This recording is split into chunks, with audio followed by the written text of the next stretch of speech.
Let's finish back in Nigeria, where Africa's biggest economy is walking a tightrope of public debt. It has choking the country's ability to finance critical social services such as healthcare, education, potable water, and other infrastructure. So how can the country achieve a sustainable public debt regime? Chatting to me on that is Dr. Bolaji Maremilola. He is a faculty member of the University Putra of Malaysia. A good evening to you over there, sir. Let's hit the ground running in the manner of speaking. What do you consider as the major drawbacks for Nigeria as far as its public debt is concerned? All right, thank you very much for the question. I think first and foremost, I would like to basically define what is public debt. So public debt is the financial liability of the government sector. So when we say public debt sustainability, is the ability of the government to repay its current and future financial obligations without seeking financial assistance and without going into default. Now, the major drawback of the Nigerian government or the Nigerian sector is actually the inability to maintain reasonable debt to GDP ratio as well as reasonable debt service costs. So these are the two indicators of debt sustainability. The two indicators show that Nigeria's debt is not sustainable? Sustainable. More specifically, yes, public debt has been rising in Nigeria, but revenue is declining each month. Now, public debt to GDP ratio for Nigeria is about 37.4%, according to the Bloomberg, which is closer to 40% target set by the DMO, the Debt Management Office. Recently, news also revealed that Nigeria's public debt stock is about 44 trillion, and the public debt burden might hit 77 trillion.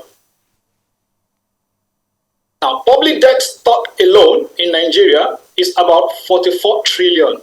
These figures are quite high, and it gives an indication that the public debt is not sustainable. Okay, so I'm trying to find out very quickly within the time we have left, what solutions, do you think there are new solutions that can be implemented at both the federal and state or subnational level to have a debt sustainability regime? All right, the key to solving this problem is to look at the component of the indicators of sustainability. When government increase public debt today, they have to raise tax in the future to finance this public debt.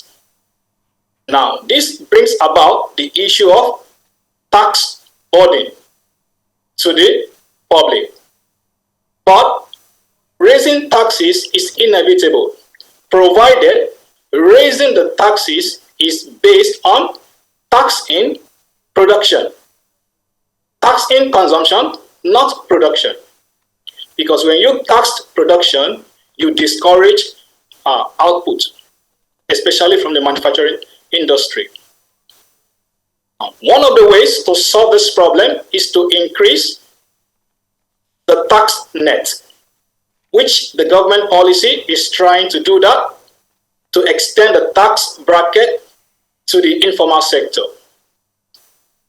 Another way to solve this problem is to ensure that public debt is actually used to finance good infrastructural projects that support productivity and spur or stimulate economic growth. This is very important. Aside that, we can also borrow from the experience of Singapore. Singapore actually has a debt to GDP ratio of more than 100%.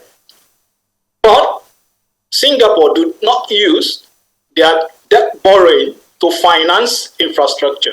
Rather, what they do, they used their borrowing as an investment. So they invest the amount borrowed overseas, make return on the investment, and this return is then used to service the debt. So basically, Singapore is making use of the public debt or the borrowed money to finance investment, generate more revenue, and thereafter they can finance the cost. So this allows them to have more funding to finance other critical sectors of the economy, such as the health sector, as well as agricultural sectors. Okay.